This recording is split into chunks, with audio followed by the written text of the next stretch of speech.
Dah, kalian sudah siap? Sudah. Kalau sudah, waktu kalian 10 menit dari sekarang. Bismillahirrahmanirrahim. Assalamualaikum warahmatullahi wabarakatuh.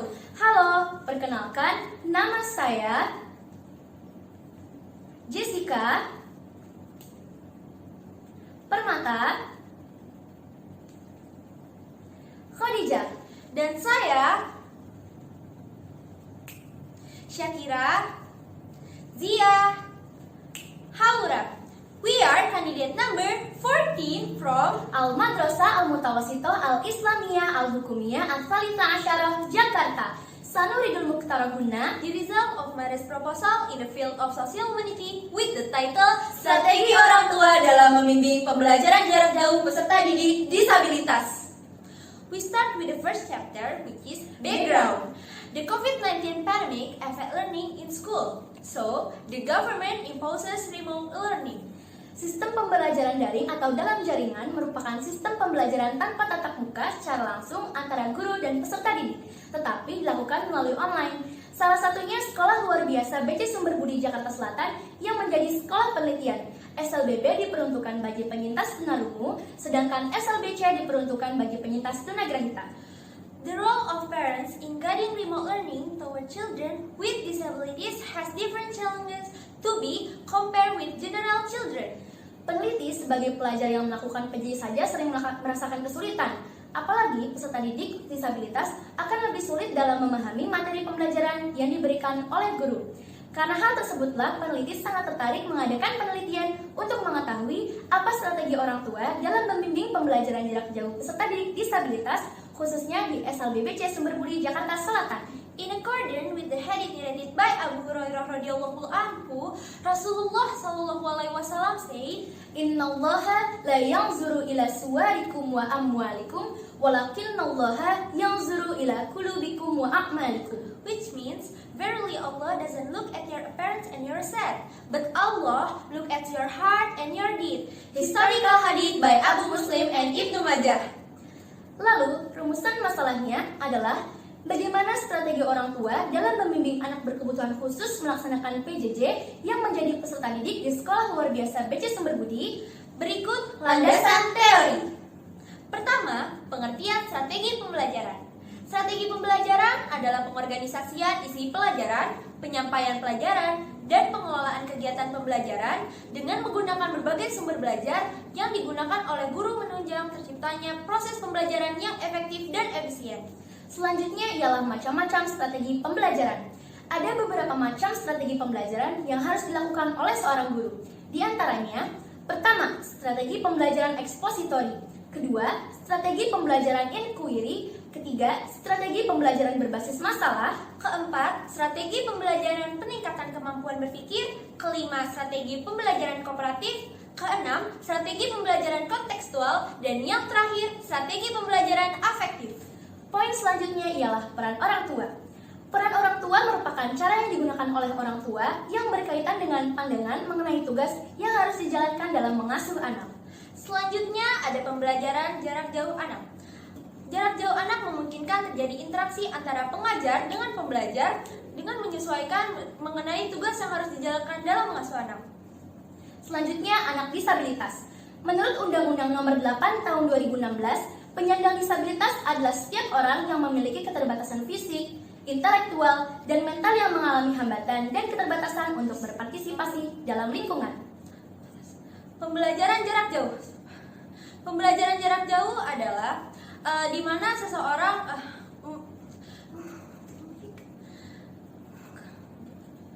Pembelajaran jarak jauh adalah pembelajaran dengan menggunakan suatu media yang memungkinkan terjadi interaksi antara pengajar dengan pembelajar tanpa tatap muka dan dilaksanakan secara online. Poin selanjutnya adalah cara membimbing anak disabilitas. Pertama, periksa. Tidak semua tingkah laku yang bermasalah digolongkan gangguan. Kedua, pahami. Pahami untuk bisa menangani anak yang mengalami gangguan, ada baiknya keluarga mengikuti support group dan parenting skill training. Ketiga, telaten. Dibutuhkan ketelatenan dan kesabaran untuk menghadapi anak yang memiliki gangguan psikologis. Keempat, membangkitkan kepercayaan diri. Misalnya, memberikan pujian apabila anak berhasil melakukan sesuatu yang benar dan memberikan disiplin yang konsisten. Kelima, mengenali arah minatnya. Keenam, meminimalisir hal-hal yang dapat mengacaukan pikiran dan konsentrasi, dan yang terakhir merancang lingkungan rumah yang kondusif. Selanjutnya ada metodologi penelitian. Pertama, metode penelitian. Metode yang digunakan dalam penelitian ini adalah metode penelitian kualitatif dengan pendekatan studi kasus. Pendekatan studi kasus bertujuan mengetahui secara mendalam persoalan yang dialami individu guna memecahkan suatu persoalan, memperoleh informasi secara menyeluruh dan lengkap mengenai subjek yang akan diteliti, serta untuk mengungkapkan fakta-fakta yang terjadi di lapangan guna memperoleh kebenaran ilmiah. Berdasarkan pemaparan tersebut, alasan digunakannya pendekatan studi kasus karena masalah yang dikaji merupakan masalah yang sedang terjadi di lapangan tentang strategi orang tua dalam membimbing PJJ peserta didik disabilitas. Selanjutnya ialah sumber data. Sumber data dalam penelitian ini adalah data primer. Data primer merupakan data yang berasal dari sumber asli atau pertama dan tidak tersedia dalam bentuk terkompilasi atau dalam bentuk file-file data. Data ini dikumpulkan melalui responden. Peneliti memilih 2 orang guru, 3 wali murid, dan 3 siswa disabilitas di SLB BC Sumber Budi Jakarta Selatan yang berkaitan dengan strategi orang tua dalam membimbing pembelajaran jarak jauh peserta didik disabilitas. Dan poin selanjutnya adalah pengambilan data. Pengambilan data kualitatif dalam penelitian ini dilakukan dengan teknik pertama, wawancara terstruktur. Dalam penelitian ini, kami menggunakan wawancara terstruktur dengan membuat pertanyaan yang lengkap dan rinci untuk diberikan kepada narasumber guna memperoleh data. Kedua, observasi. Peneliti melakukan observasi secara langsung kepada orang tua mengenai strategi orang tua membimbing pembelajaran jarak jauh anaknya. Poin selanjutnya ialah teknik analisis data. Teknik analisis data yang digunakan dalam penelitian ini adalah kualitatif. Miles dan Huberman mengemukakan bahwa langkah-langkah teknik analisis data kualitatif yaitu: pertama, reduksi data, merupakan penyederhanaan yang dilakukan melalui seleksi, pemfokusan, dan keabsahan data mentah menjadi informasi yang bermakna sehingga memudahkan penarikan kesimpulan. Dan yang kedua, penyajian data berupa sekumpulan informasi yang tersusun secara sistematis dan mudah dipahami. Ketiga, penarikan kesimpulan merupakan tahap akhir dalam analisis data dalam penelitian ini. Berikutnya, hasil penelitian dan pembahasan. Pada tunagrahita ialah kondisi di mana seseorang memiliki keterbatasan mental atau retardasi mental, dan strategi yang digunakan yaitu: pertama, orang tua menggunakan strategi bimbingannya dengan cara memberikan arahan dan melihat video yang menarik sesuai dengan materi yang diajarkan atau diberikan oleh guru. Kedua, kendala yang dihadapi oleh orang tua adalah kurangnya waktu membimbing anaknya ketika pelaksanaan pembelajaran jarak jauh, serta kurangnya memahami materi yang diberikan oleh guru. Sedangkan pada tunarungu, di mana seseorang memiliki keterbatasan dalam indera pendengaran, strategi yang digunakan yaitu: pertama, menunjukkan gambar kepada anaknya dan mencari di Google atau melihat video YouTube sambil menjelaskan untuk melengkapi materi yang diberikan oleh guru. Kedua, secara verbal atau nyata dalam bentuk gambar atau video yang berkaitan dengan pembelajaran dan disesuaikan dengan materi yang diberikan oleh guru. Ketiga, kendala yang dialami oleh orang tua kurang memahami bahasa isyarat untuk menyampaikan materi pembelajaran. Berdasarkan hasil penelitian yang kami lakukan, bahwa orang tua peserta didik disabilitas dalam membimbing anak PJJ menggunakan strategi ekspositori, yaitu strategi pembelajaran dengan menyajikan secara verbal, baik berupa gambar maupun video. Lalu, kami mengambil kesimpulan dan saran sebagai berikut. Kesimpulannya ialah: pertama, strategi orang tua menggunakan strategi ekspositori. Kedua, strategi orang tua dalam membimbing pembelajaran jarak jauh sangat menentukan keberhasilan belajar anak disabilitas. Ketiga, kendala PJJ dapat diatasi dengan menggunakan Google ataupun YouTube. Saran dan penelitian adalah: pertama, orang tua peserta didik harus lebih banyak membimbing peserta dalam kegiatan pembelajaran jarak jauh. Kedua, orang tua peserta didik sebaiknya lebih memahami materi pelajaran yang diberikan oleh guru.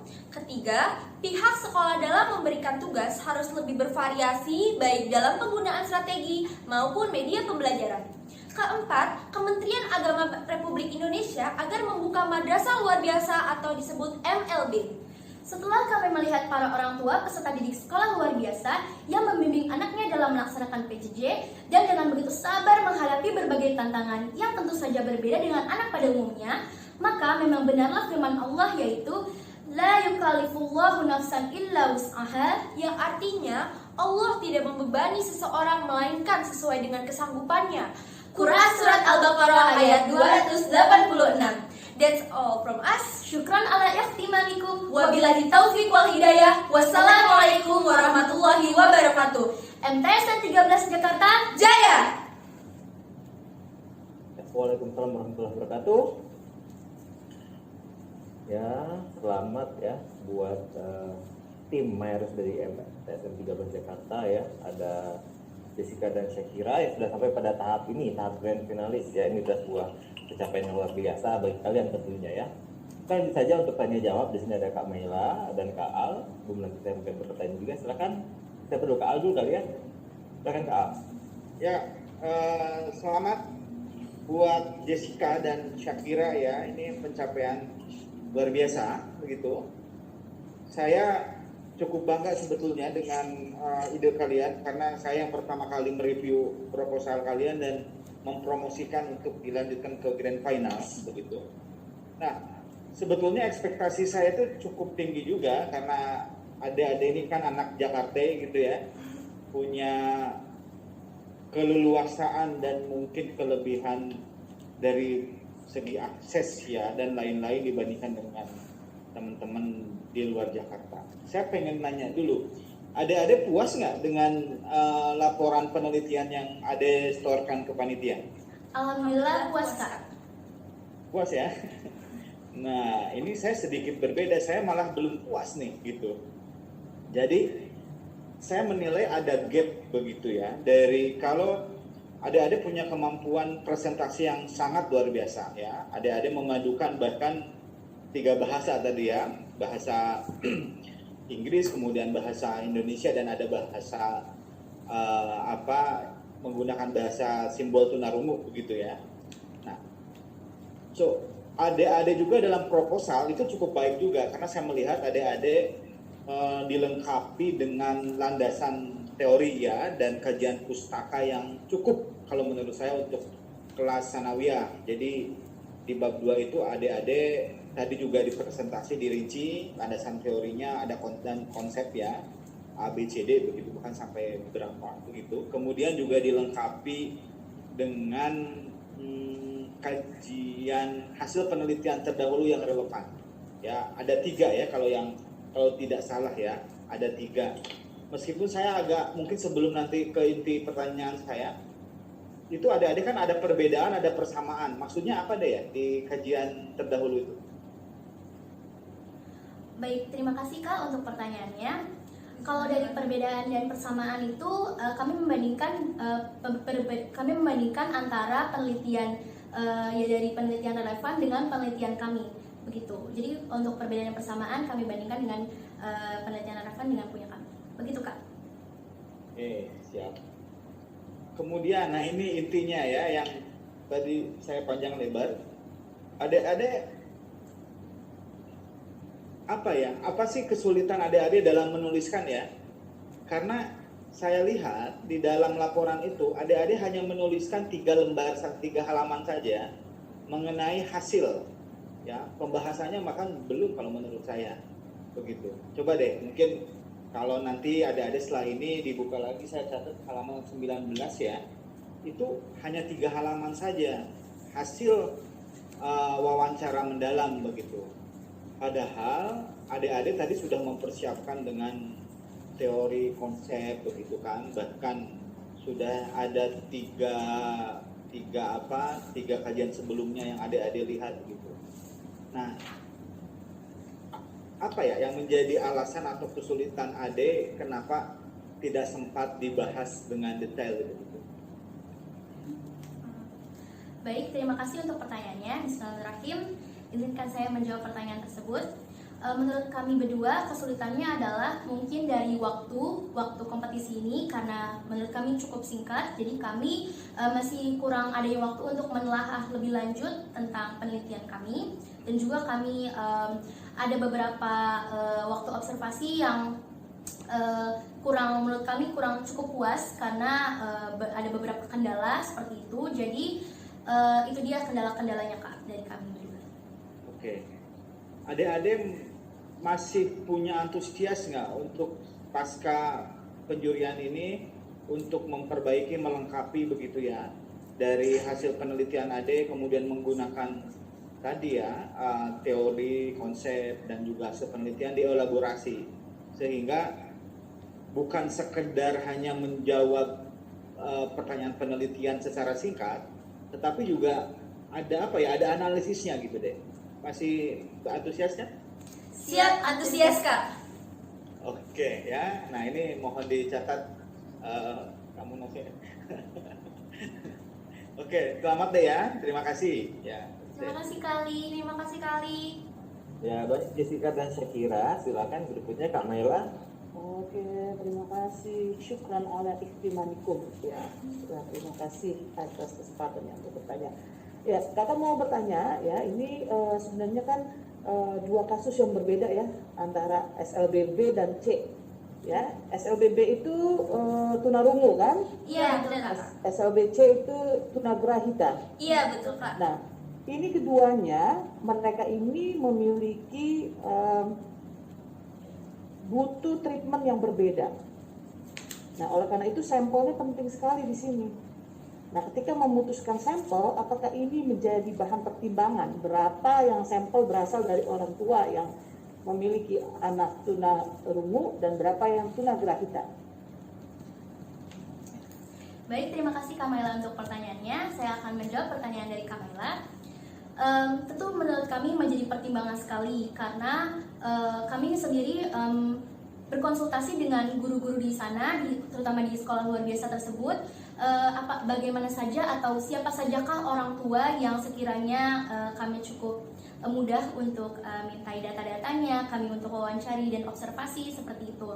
Dan dari sekian lumayan banyak orang tua yang kami adakan perjanjian atau kami tanyakan ketersediaannya untuk kami jadikan sebagai partisipan, ada banyak orang tua yang merasa yang kurangnya bersedia dalam jika kami mintai data-datanya seperti itu. Jadi dari sekian banyak orang tua tersisalah orang tua tersebut yang akhirnya kami jadikan partisipan seperti itu. Oke, karena kesimpulan penelitiannya ini kan bahwa strategi ekspositori ya dijadikan strategi yang disimpulkan yang digunakan oleh orang tua. Nah, strategi ekspositori ini bagaimana digunakan dengan anak-anak yang tunarungu dengan anak tunagrahita itu beda caranya. Ya, apa sih ekspositori untuk anak tunarungu dan apa yang untuk anak tunagrahita? Bismillahirrahmanirrahim. Terima kasih Kak atas pertanyaannya. Izinkan saya untuk menjawab ya Kak. Jadi strategi yang digunakannya sebenarnya ekspositori sebenarnya sama, tunagrahita dan tunarungu. Cuman bedanya yang membedakan antara tunarungu dengan tunagrahita, tunarungu lebih paham dengan penjelasan materi apabila materi tersebut itu digunakannya menggunakan gambar dan video. Nah, kalau misalnya tunagrahita itu lebih paham materinya itu menggunakan gambar dan video juga, cuman lebih banyak berkomunikasi. Untuk anak tunagrahita seperti itu Kak. Kak Maila, izinkan saya juga ingin melengkapi jawaban dari rekan saya, bolehkah? Ya, silakan. Ya, jadi kalau dari strategi ekspositor itu adalah strategi pembelajaran yang menerangkan kepada anak secara verbal, jadi lebih banyak berkomunikasinya. Dan seperti kata rekan saya, betul, sama untuk tunagrahita dan tunarungu. Kalau untuk tunarungu, sama mereka tetap verbal, tetapi lebih diutamakan kepada gambar dan video. Setelah itu orang tua menjelaskan secara verbalnya dengan bahasa isyarat. Dan untuk tunagrahita, sama juga menggunakan gambar dan video, tetapi kepada orang tua itu dianjurkan untuk lebih mengutamakan berkomunikasi, berinteraksi dengan anaknya seperti itu Kak. Karena anak tunagrahita itu harus lebih orang tua yang lebih aktif dalam membimbing anaknya seperti itu Kak. Terima kasih nih. Ya, karena sebenarnya pertanyaannya mengerucut ke hal yang sama dengan Kak Al, ya, bagaimana kesimpulan ya atau hasil temuan itu dibangun. Ya, kenapa? Karena kakak tidak melihat realitasnya.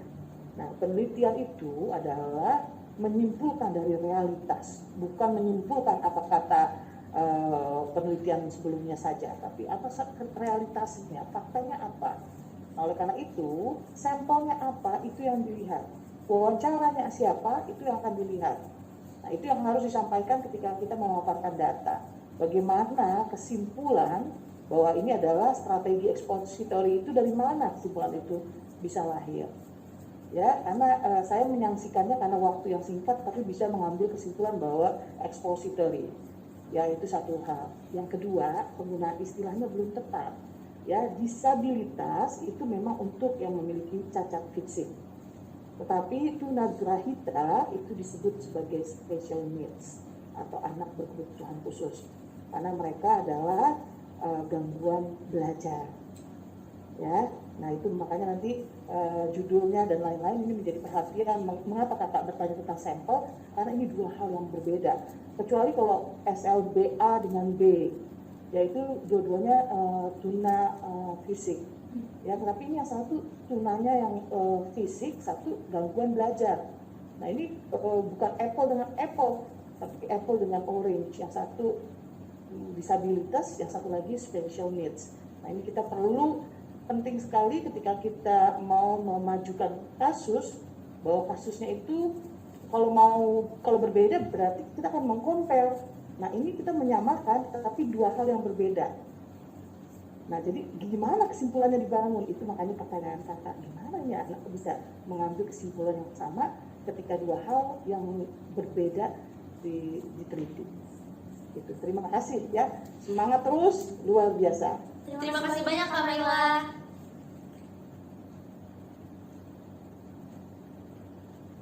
Ya, baik. Tadi sudah disampaikan ya, sebenarnya saya juga mempunyai pertanyaan yang sama ya. Itu tadi, bagaimana kalian muncul dengan kesimpulan expository itu? Ini tidak muncul dalam pembahasan ya. Jadi kan banyak strategi gitu ya. Tapi bolehlah diceritakan kenapa kalian menganggap apa yang strategi yang digunakan orang tua itu adalah strategi expository gitu. Jadi kalian bisa tahu ini macam-macam strateginya, expository itu karakteristik seperti ini, dari data yang kalian wawancara, observasi kalian terlihat ini. Nah, bisa nggak diceritakan sedikit aja? Maaf Kak Munas, boleh diulangi pertanyaannya? Ya, sebenarnya apa ya, sejalan dengan apa yang Kak Al dan Kak Maila itu tadi, saya juga menanyakan bagaimana cara kalian sampai kepada sebuah kesimpulan ini adalah expository gitu. Jadi dari bagian dari hasil wawancara yang mana, observasi yang mana yang menunjukkan bahwasanya strategi expository loh yang dilakukan oleh orang tua dalam membantu situasi dari anak-anaknya gitu. Karena itu tidak ada di laporan ya. Ya tadi yang disampaikan oleh Kak Al, bahwasanya pembahasannya cuma 3 halaman, padahal bisa elaborasi lebih banyak tuh. Kan perlindungan juga disampaikan, coba apa observasi kalian disampaikan di pembahasan, wawancara, petikan setiap wawancara kalian disampaikan, sehingga itu mendukung apa yang nanti bisa kalian simpulkan gitu. Ya, coba ceritakan sedikit saja, kenapa kalian bisa sampai pada kesimpulan ini expository loh gitu. Baik Kak Munas, terima kasih untuk pertanyaannya. Saya yang akan menjawab pertanyaan dari Kak Munas. Sebenarnya mengapa kami menyimpulkan bahwa penelitian kami menggunakan strategi expository, karena ketika kami melakukan wawancara dan observasi, kebanyakan orang tua itu menjelaskannya menggunakan verbal dan gambar dan video gitu. Jadi kami menggarisbesari bahwa strategi yang digunakan pada partisipan-partisipan kami itu adalah strategi expository, seperti itu Kak. Yang harusnya mesti ada di presentasi yang kalian tadi, juga di pembahasan begitu ya. Kalian sajikan sekali itu, lalu kemudian didukung dengan observasi. Lalu kalian juga bisa melihat mungkin expository itu lebih dominan dibanding yang lain. Tetapi nggak mungkin, untuk seluruh kegiatan proses belajar mengajar pakai strategi expository saja. Ya, nah itu bisa kalian elaborasi lebih jauh ya. Jadi, bagus sekali, perlu kami apresiasi ya. Dan kalian sudah sampai di sini. Sekarang Jessica sama Syakira kelas berapa? Kelas 9 Kak. Rencananya mau masuk mana? Jangan SMA ya, mana aja ya, masuk mana habis ini? Man 4 Kak.